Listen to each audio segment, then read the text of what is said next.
An inquiry into the early life of Meghan Markle has recently ignited a debate over a purported trip to Argentina during her college years. Conflicting accounts claim that Markle's time abroad, allegedly marked by an internship with the United States Embassy in Buenos Aires, has been misrepresented and inconsistently documented.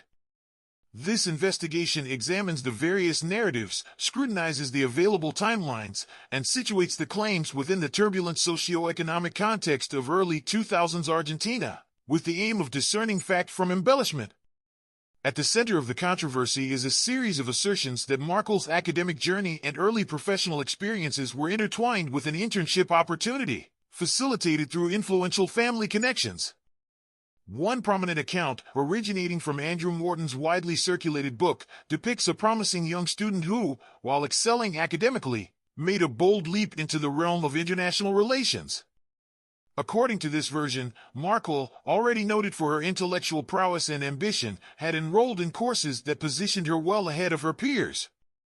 A highlight of this narrative is her decision to seek practical experience abroad, a move allegedly enabled by her uncle's connections with the United States government.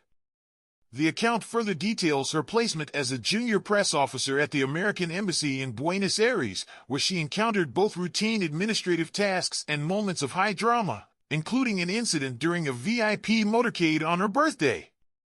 Morton's narrative paints a picture of a young Markle navigating a complex and high-stakes environment. The text recounts how, in her junior year, she had not only excelled in challenging courses, such as an industrial engineering class that featured French classics, but also demonstrated a fervent desire to engage in international diplomacy. Her academic record, coupled with the influence of a relative reportedly employed in a specialist role within the U.S. government's intelligence apparatus, supposedly earned her a coveted internship. The story describes a meticulous orientation at the embassy in Buenos Aires, where she was briefed on everything from emergency protocols to local security measures, a reflection of the heightened vigilance prevalent in American diplomatic missions in a volatile region. Central to this account is an episode that occurred on what was claimed to be her 21st birthday, August 4, 2002. On that day, Markle was reportedly part of a VIP convoy responsible for transporting U.S. Finance Secretary Paul O'Neill during a high-profile visit to South America. According to Morton, this experience was transformative, marked by an abrupt shift from the routine tasks of embassy life to a front-row seat in an unfolding international drama. However, even within this detailed narrative, discrepancies begin to emerge. Notably, the timeline surrounding the convoy and its associated events appears to conflict with other documented accounts of diplomatic schedules and geopolitical events at the time. Additional narratives, such as those presented by sources identified as Samantha and Tom Bow, further complicate the timeline. These accounts diverge on key details. While some suggest that Markle's stay in Argentina lasted only a month, others imply a more extended internship spanning several months.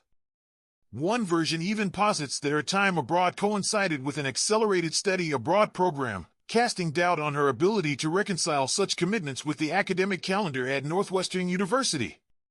In this latter scenario, questions arise regarding how she could simultaneously manage a 6-week Spanish language course in Madrid, fulfill her internship obligations in Argentina, and later appear in a television role on a popular daytime drama, all within the narrow confines of a single academic year.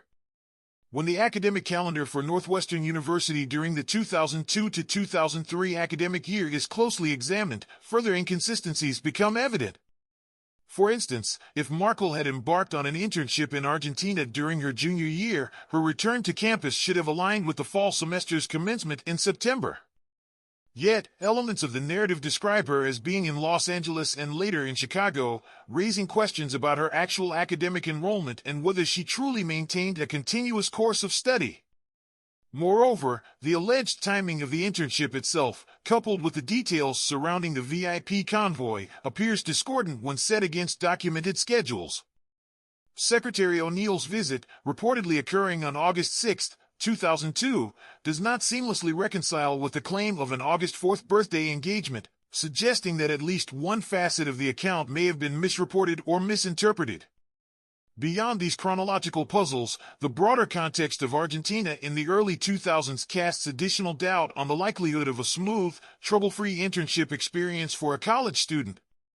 At the time in question, Argentina was reeling from a severe financial crisis. The country had defaulted on an enormous foreign debt, and political instability was rampant. Reports from that period describe widespread bank freezes, deep social unrest, and a palpable sense of economic despair among ordinary citizens. Public demonstrations, economic uncertainty, and even violent incidents were not uncommon.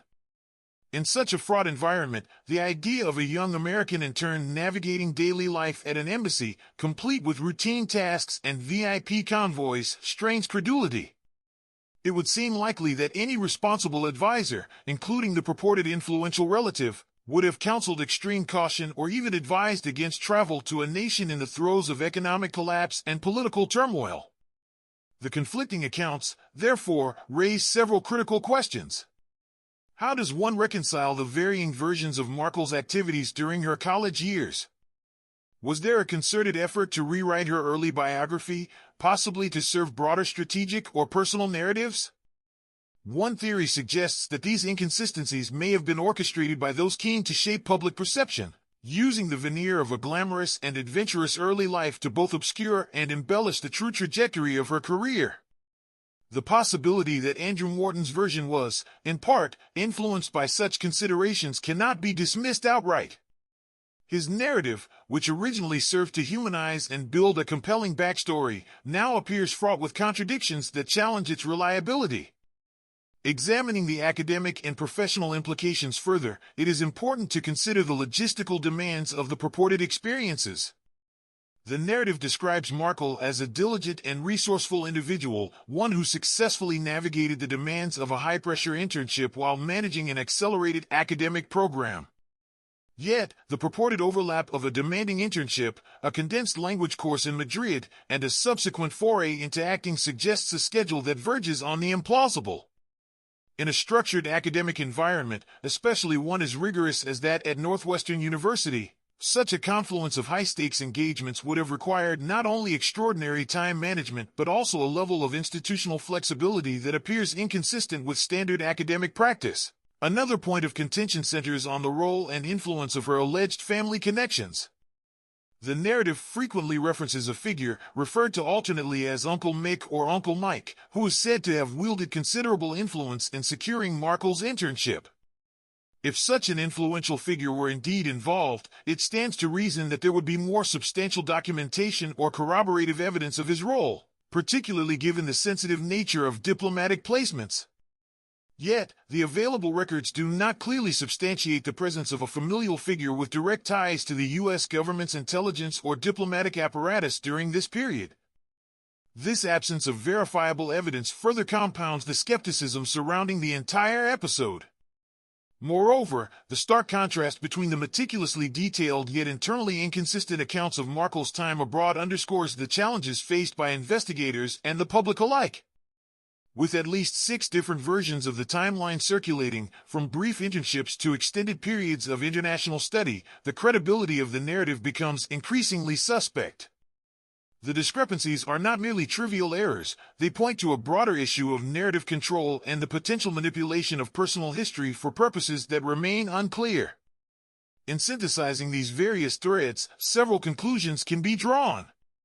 First, the conflicting timelines and inconsistent details significantly weaken the reliability of the claim that Meghan Markle undertook an extensive internship in Argentina during her college years. The juxtaposition of an ambitious yet academically engaged student with the chaotic reality of early 2000s Argentina creates a scenario that is difficult to substantiate, without further corroborative evidence.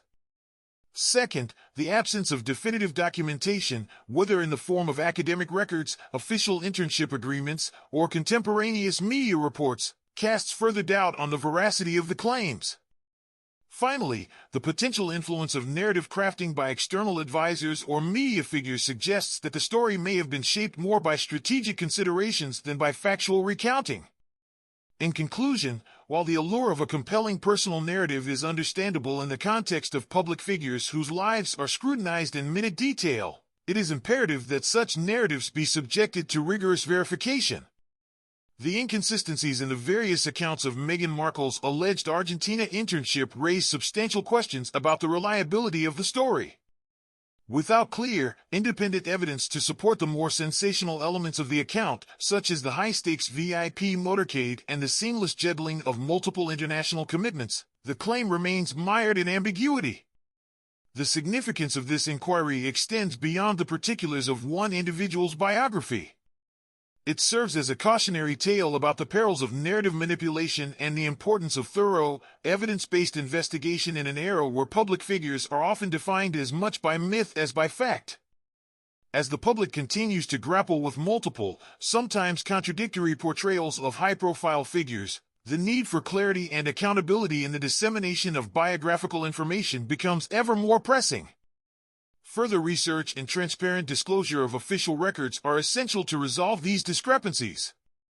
Until such evidence is brought forth, the true nature of Meghan Markle's early experiences abroad remains an open question, a puzzle that reflects the broader challenges inherent in separating fact from fiction in the modern media landscape.